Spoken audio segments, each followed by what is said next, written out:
बेटियां थीं। सभी बहनें बेहद सुंदर और समझदार थीं। वे सब एक ही कमरे में साथ साथ सोती थीं। कमरे में उनकी चारपाइयां एक ही कतार में लगी हुई थीं।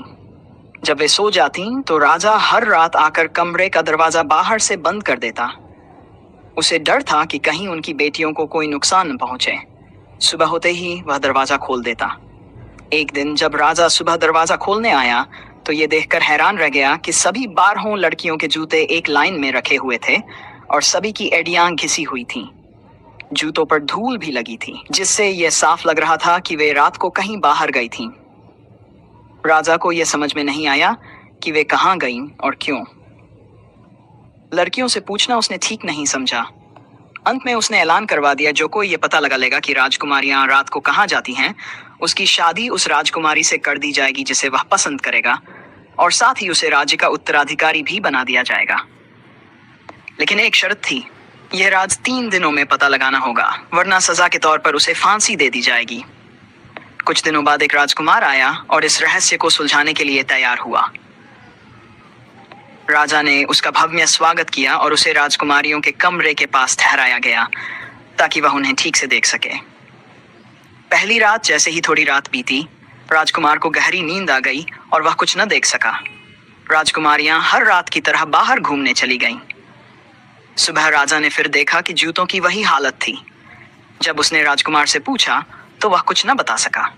अगली 2 रातों में भी यही हुआ और अंत में चौथे दिन राजकुमार को फांसी दे दी गई। इसके बाद कई और राजकुमार आए, लेकिन कोई भी ये रहस्य नहीं सुलझा सका। एक दिन एक गरीब सिपाही सड़क से गुजर रहा था।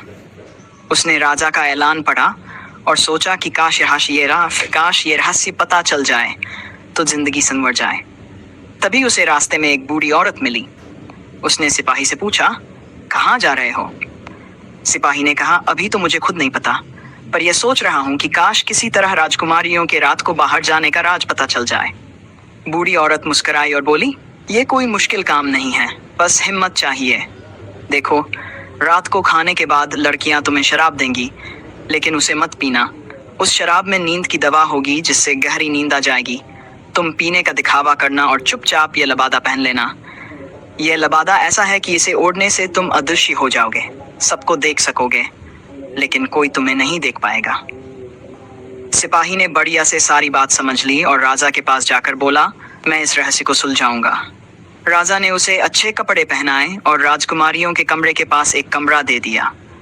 शाम को एक राजकुमारी उसके पास शराब का प्याला लेकर आई और हंसते हुए पीने को कहा।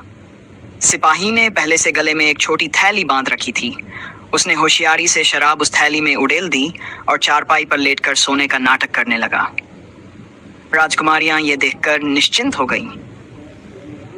आधी रात को राजकुमारियां उठी, सुंदर कपड़े पहने, बाल बनाए और तैयार होकर बाहर निकलने लगीं। सिपाही सब कुछ देख रहा था। वे सब हंसती हुई बाहर निकल गईं और सिपाही भी अदृश्य होकर उनके पीछे पीछे चल पड़ा। थोड़ी दूर जाने पर सबसे छोटी राजकुमारी बोली, मुझे डर लग रहा है, आज कुछ अजीब सा लग रहा है। बड़ी बहन ने कहा, तुम बस यूं ही डर रही हो, कुछ नहीं होगा। चलते चलते वे एक सुंदर बाग में पहुंची जहां चांदी जैसे सफेद पत्तों वाले पेड़ थे। सिपाही ने एक पेड़ की टहनी तोड़ ली, जिससे आवाज आई। छोटी बहन घबरा गई और बोली, तुमने वो आवाज सुनी? कुछ तो गड़बड़ है। बड़ी बहन ने कहा, अरे कुछ नहीं है, तुम्हें बस वहम हो गया है। फिर वे दूसरे बाग में पहुंची जहां पेड़ों के पत्ते सुनहरे थे।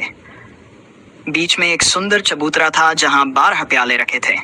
सबने एक एक प्याला उठाया और पी लिया। सिपाही ने वहां भी एक टहनी और एक प्याला उठा लिया। फिर वे एक नदी के किनारे पहुंची जहां 12 नावें तैयार खड़ी थीं और हर नाव में एक एक राजकुमार बैठा था। सब लड़कियां नावों में बैठ गईं और नदी के बीच जाकर सैर करने लगीं। सुबह होने से पहले सब वापस आईं और अपनी चारपाइयों पर सो गईं। सुबह राजा ने सिपाही से पूछा, बताओ, राजकुमारियां रात को कहाँ गई थीं? सिपाही ने पूरी बात विस्तार से बताई और सबूत के तौर पर चांदी और सोने की टहनियां और प्याला राजा को दिखाया। राजा ने लड़कियों को बुलाया और पूछा, क्या सिपाही जो कह रहा है वो सही है? राजकुमारियां बोली, हाँ, ये सब सच है। राजा ने अपनी घोषणा के अनुसार इनाम दिया। सिपाही ने बड़ी राजकुमारी को पसंद किया और उससे शादी कर ली। राजा ने उसे राज्य का उत्तराधिकारी घोषित कर दिया और वे सब खुशी से रहने लगे।